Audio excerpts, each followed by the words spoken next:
podcast, Celebrating Differences. I am your host, Preston, or Tyree, and we got a great guest today in Steven Hardy-Braz.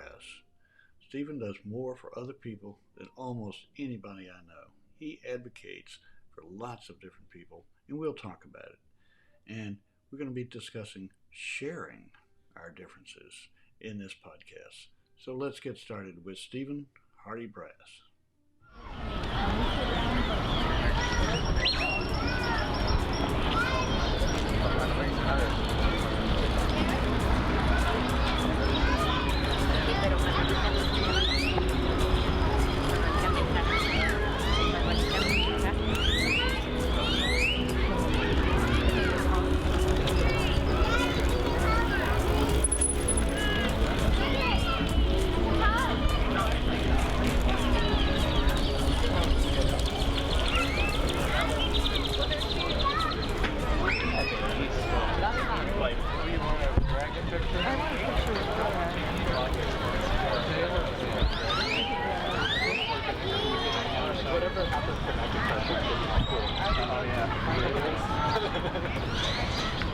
Hello, I'm Steven Hardy-Braz.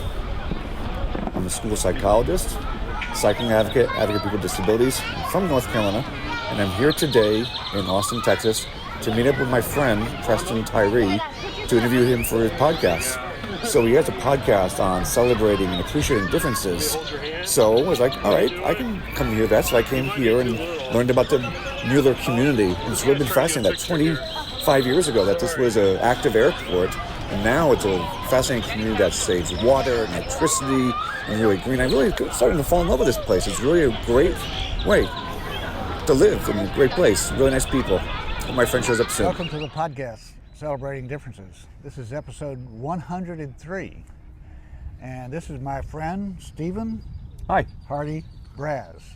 And I asked him the other day why he has a hyphenated last name. And he said he did it to honor his wife. When they got married, they just both put the names together. So I thought that was pretty cool. Well, we strongly believe in men and women being equal in terms of what we provide and offer to our relationship and to each other. So that's just our way of combining both families and respecting heritages from both our maternal and paternal sides for both of us. It's kind of like how I designed our wedding bands, where it's yellow and white gold intertwining, which there's still gaps between us.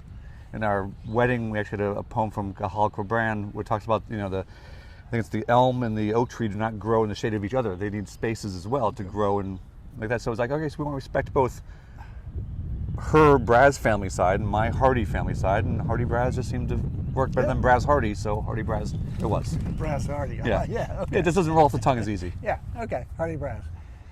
Okay, so we've known each other for a long time. This guy is a longtime cyclist, and the first time I think he came to my attention, he was interpreting ASL at a conference, a bicycle conference, and I thought, hey, he does it all. Well, little did I know. Not only does he do that, but he does a lot of other things, and we're going to talk about the other things he does to make this world a better place for all of us. Because this podcast is about celebrating differences, and we love to talk about how people are different and how that changes the world. Okay. I think one of the questions I asked you, and you've never responded to it, Steven, what's different about you that makes the world work for you? And we'll talk about some of your issues right now, but what's different about you that makes the world work for you? Well, let me just clarify one thing. I think we actually met before I was interpreting at the National Bike Summit. I went to 5-10 years before then, and I met you, I think, because of the pins you were passing out, and through your actions, I think I approached and met you. It's like that. And then later, I was like, well, I have some skills that I can bring to the summit that I can help them and work with us to make things more diverse and inclusive. So I was like, I offered it to them, and as a volunteer that would take that money that they normally would pay for interpreting services for deaf people and say, okay, let's develop a scholarship fund so that we can now reduce a financial barrier to people with disabilities coming to the conference. So hopefully in the future we'll be having an actual dedicated scholarship or registration waiver fund for people with disabilities to attend if financial cost is a barrier or something. That's kind of the idea of bring skills and resources I have to the table to help things be better or more accessible to people. But getting back to your question, because you asked it to me yesterday, so I'm not avoiding it, but it's a struggle. It's a challenging question I'm still struggling with, to be honest. What makes me different than the rest to make the world somewhat different? Or what is different about you? Okay. I'm not sure if I'm really that different than anybody else. Okay. I find more similarities between people than I do differences. Okay. I think one of the differences about me, though, perhaps, is at whatever stage of development in my life, whether it was reading Spider-Man comic books, whatever, I became internalized. I internalized the value that with awareness comes a responsibility. That if your creator, your God, or just genetic probability gave you some skills or some knowledge or abilities, you had a right to those. They were yours, and, but you also have a responsibility to use those skills wisely that help people. So with this awareness comes, I think, an accountability. And then with that accountability, you can just be there and stay there as acceptance.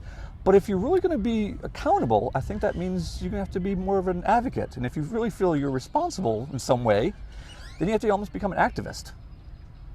And so I think this progression about things, if I become aware of, I don't know, the pollution in this beautiful park or something, and I see some litter, well, now I see it.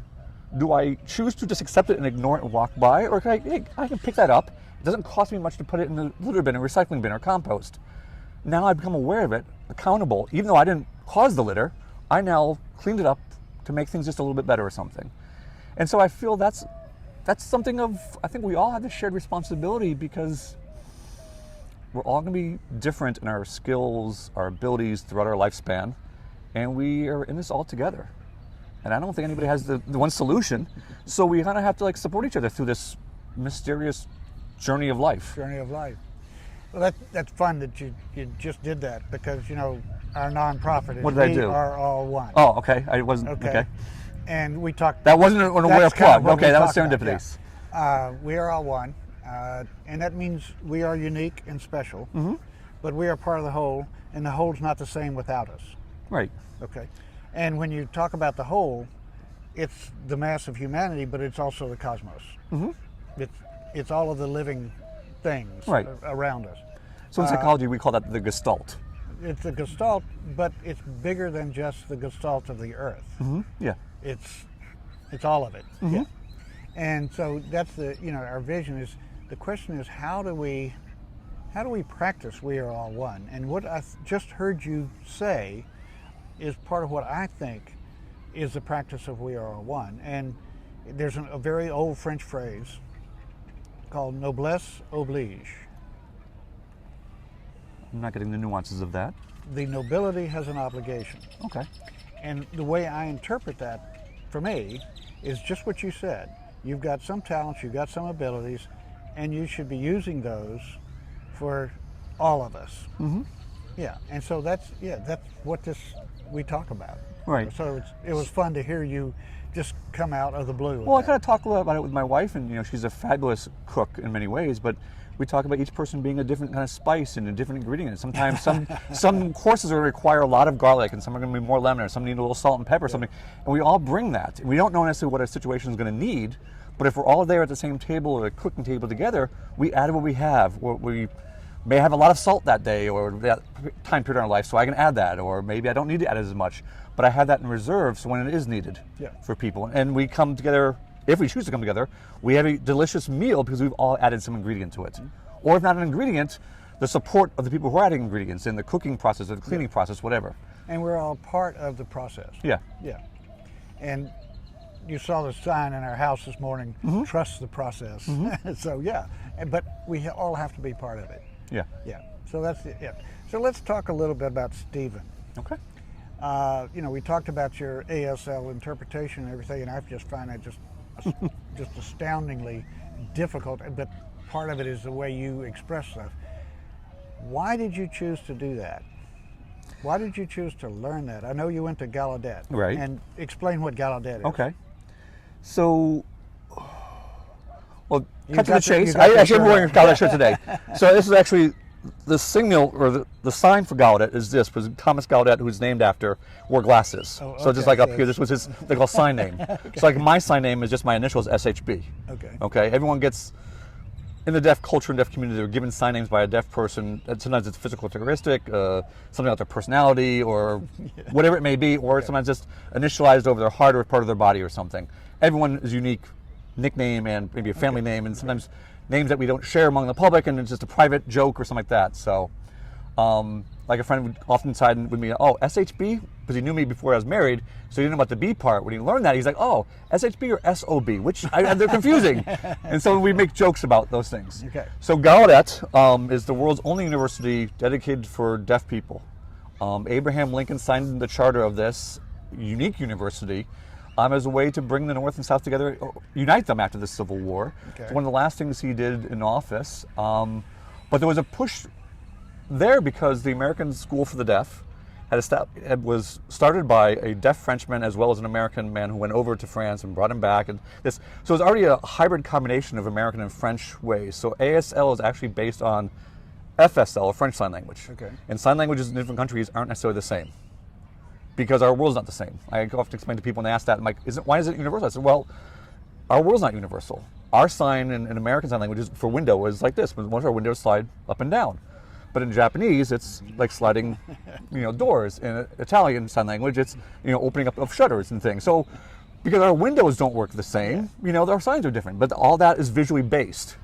Other things like the British Sign Language system is a two-handed system. Ours is the French one-handed system.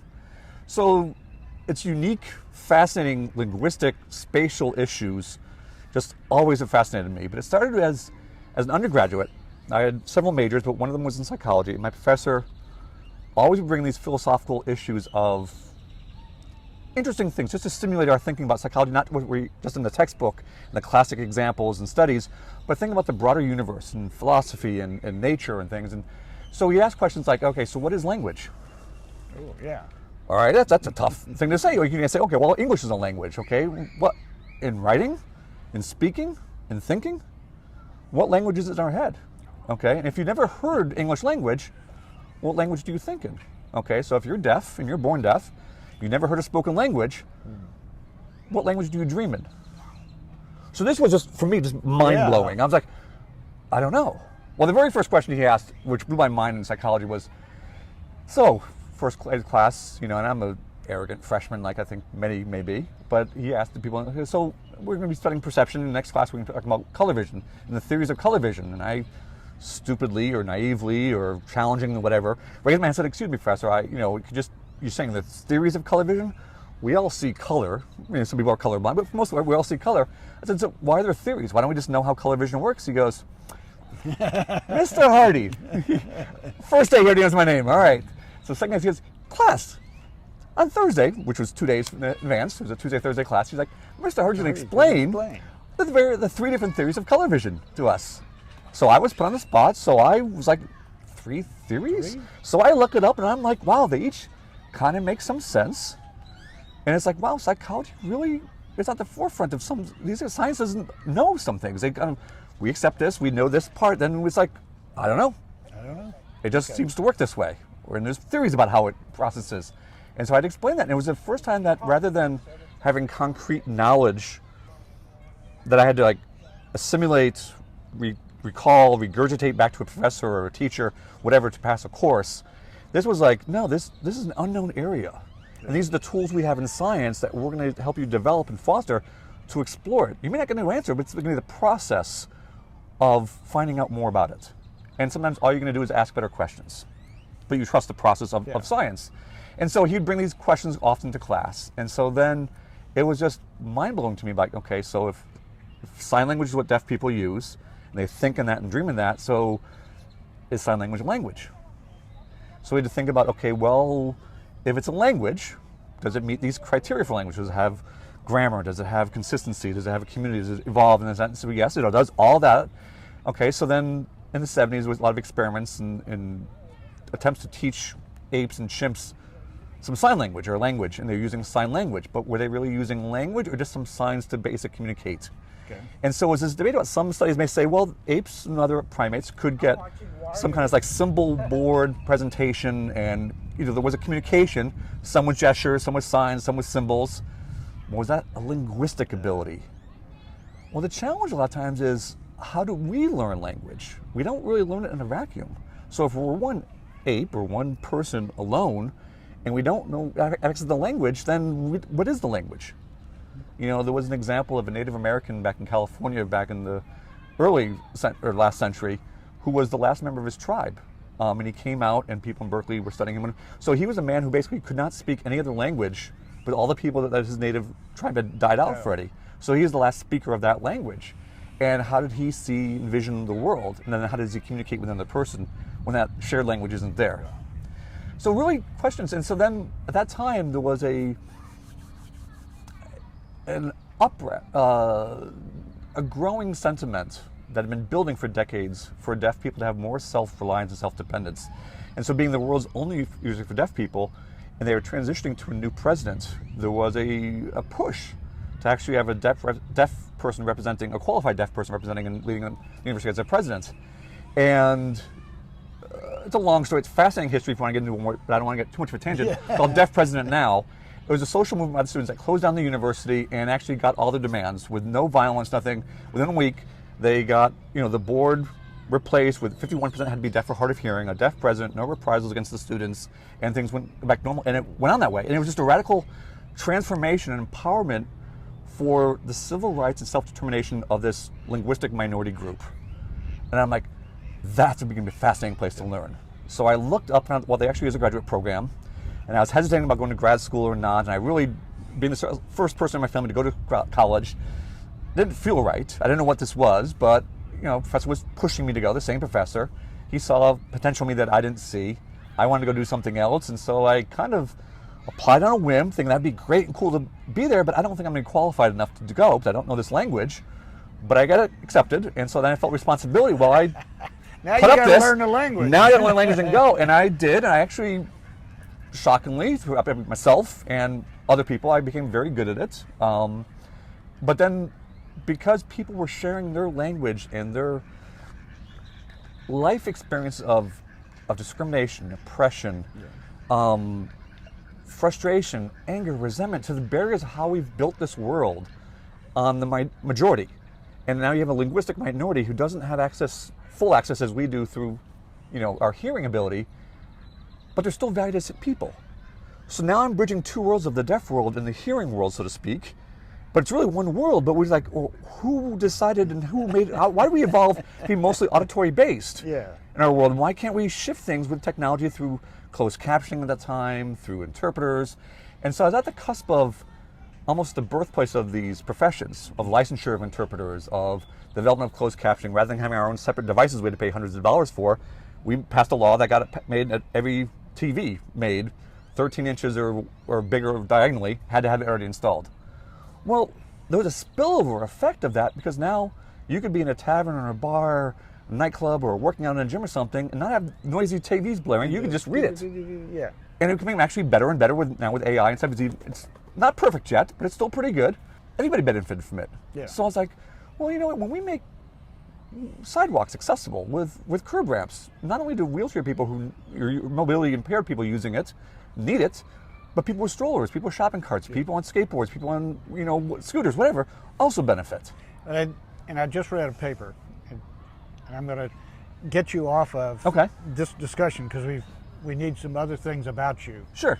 But I just read a paper, and it's called the curb cut effect. Okay. And when you do something like that for a group, it impacts all of us. Mm-hmm. And okay, we got a curb cut for wheelchairs, but moms with strollers, or dads, people with a big cart filled with stuff, all that kind of stuff. Delivery people. It changes their world, and it changes the environment that we're working in. We have more people walking. We have more people on the streets, and it's a curb cut. Why didn't we do that before? Right. Yeah. Why did we build it to make it a barrier when now we're going to have to remove that barrier? Why don't we just make it a universal design of accessibility? We do it that way. So with that awareness that I learned from people sharing this language and culture with me, I'm like, okay, it comes the responsibility of, well, I enjoy, my first interpreting jobs was Star Trek movies. I'm a sci-fi fan, and some deaf friends wanted to go see it in the movies. They didn't have to wait 3-4 years for it to come out in VHS tape or with closed captioning maybe.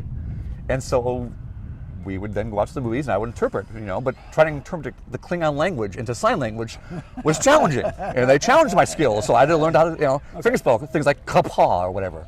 Okay. Long story, but that became an awareness type, Preston, of every time I see a curb cut or I see something, I'm like, okay, it comes to awareness, responsibility. I need to do something about this. Maybe not for me, but for the person after me. This is what I want to go back to. Okay, what is different about you that has bred in this advocacy gene that you work, I'm going to say you work for other people, but you work for yourself, but you advocate for other people. You're an advocate for cycling, you're an advocate for the people with hearing impairment.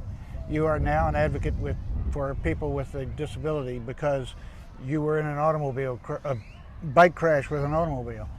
So what is it about you, Steven, that this great big advocacy gene, that you're working for other people?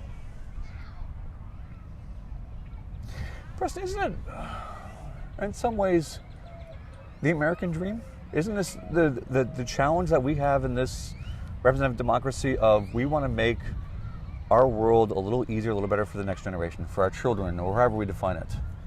Have you been watching the political events going on?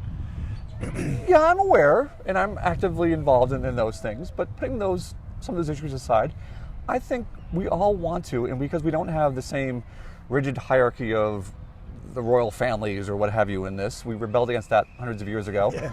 We want the idea of, we have this idea that if we work hard or we endeavor, if the world is fair, we try to make it as fair as possible, and we know it's inherently not right now, but we're working towards that, there's the potential for a better future. We work hard for the people after us, our kinfolk or whatever, how we identify.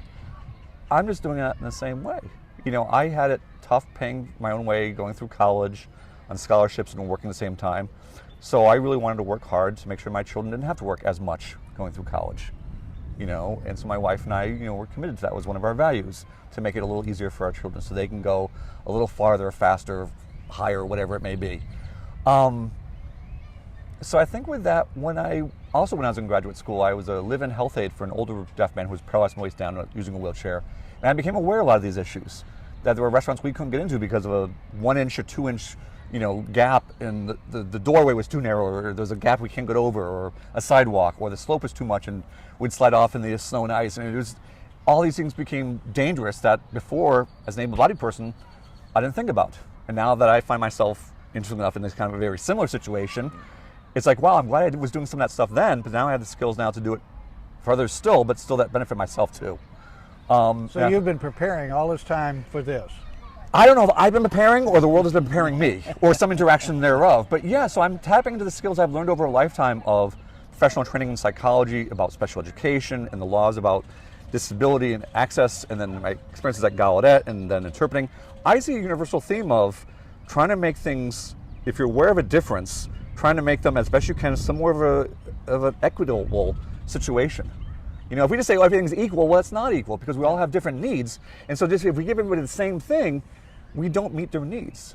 We talked the example last night about the bicycles. If you give everybody the same kind of bicycle, well, a short, small, young person, okay, is not going to be able to ride it. An older person is not going to be able to ride it. Somebody who's tall, somebody who's short. All those ends of that bell curve are not going to fit if we only focus that.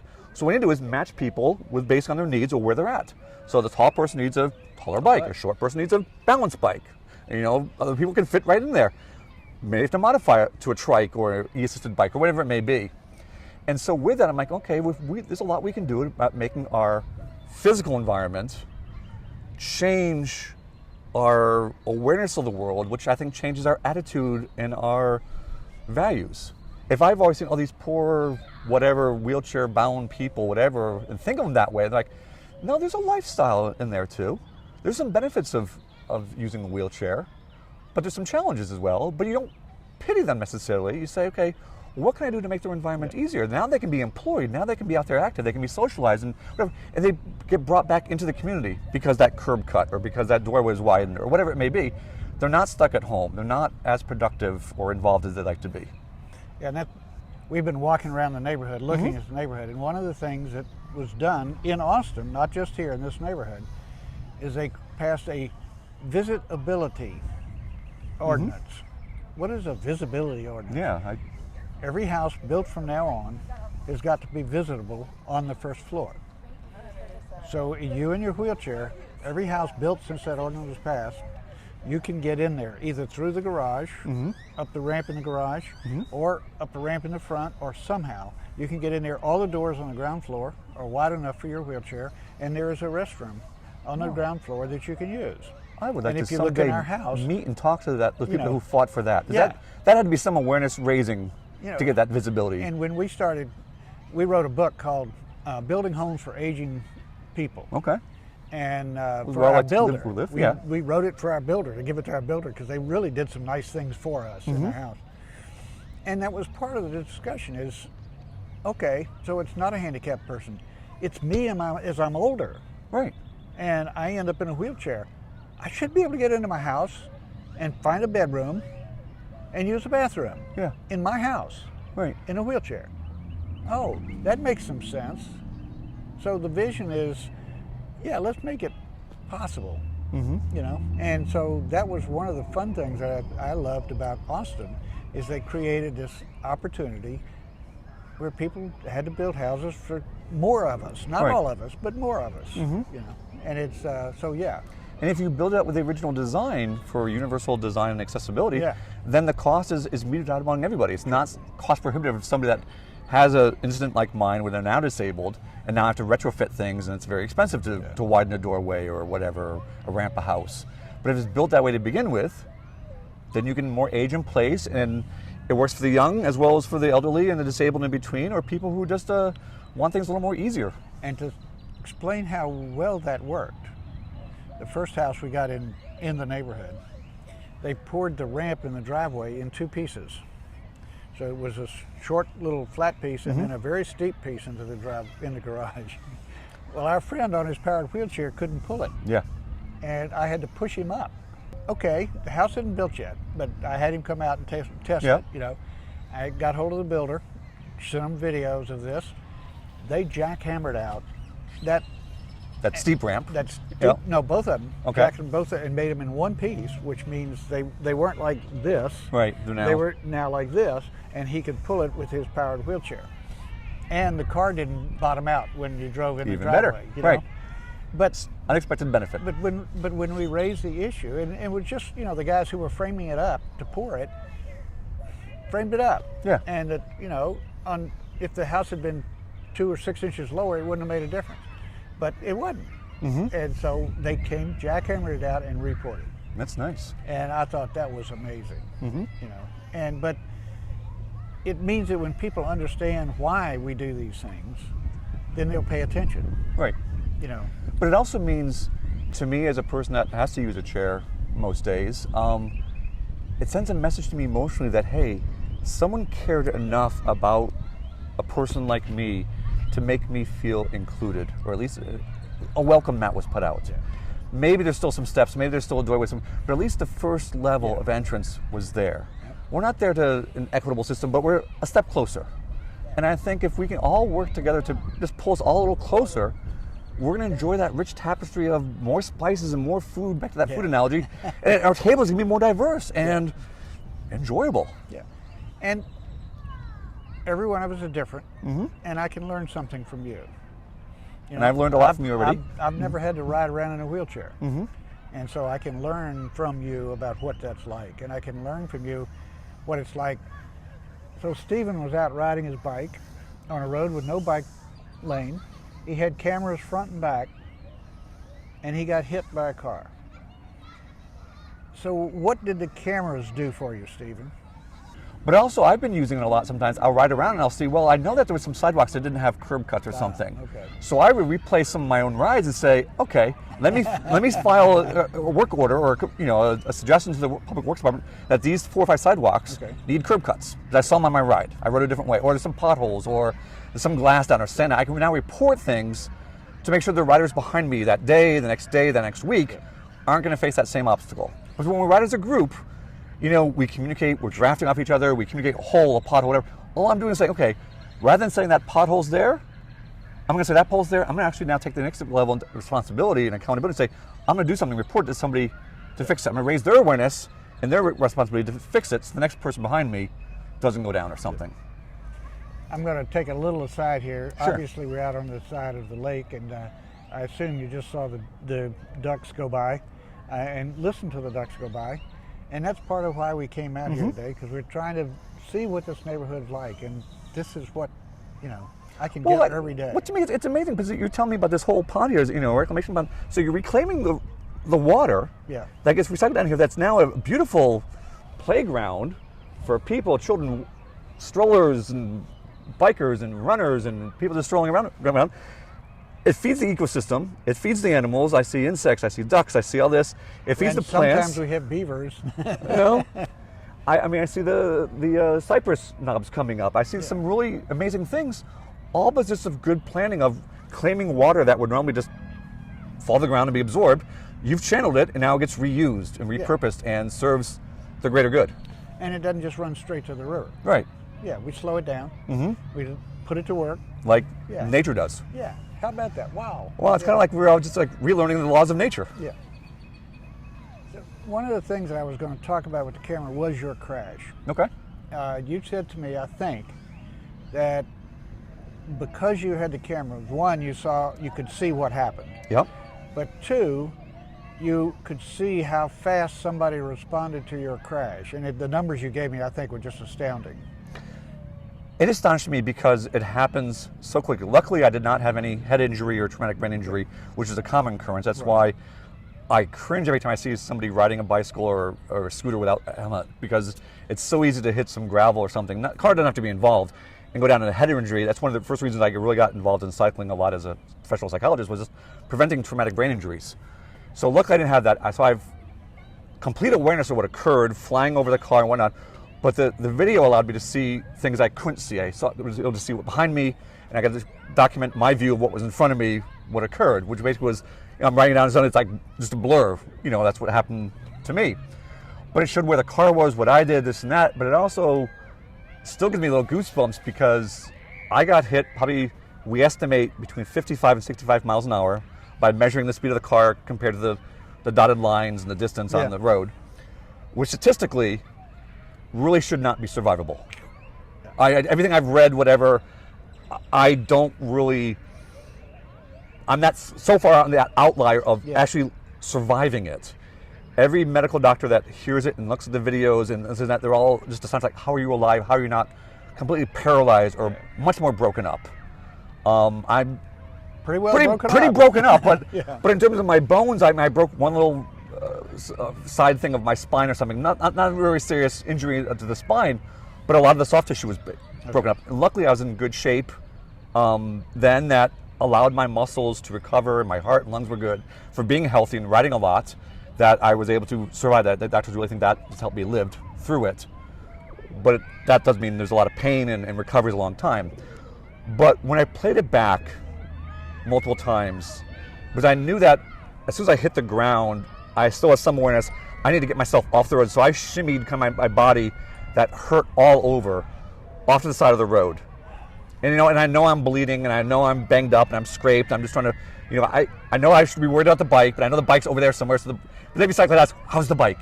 It's over there somewhere. Right now I'm getting off the road because I have awareness. If I don't, I'm going to get hit. Luckily, there was no one behind the first car, so I didn't get hit immediately. Got off, and then there were people there. And there were just people that identified, hey, I'm here to help you. I'm called 911. I'm like, all right, I just need to also call my wife, let her know that all this kind of stuff happened so she hears my voice and all that.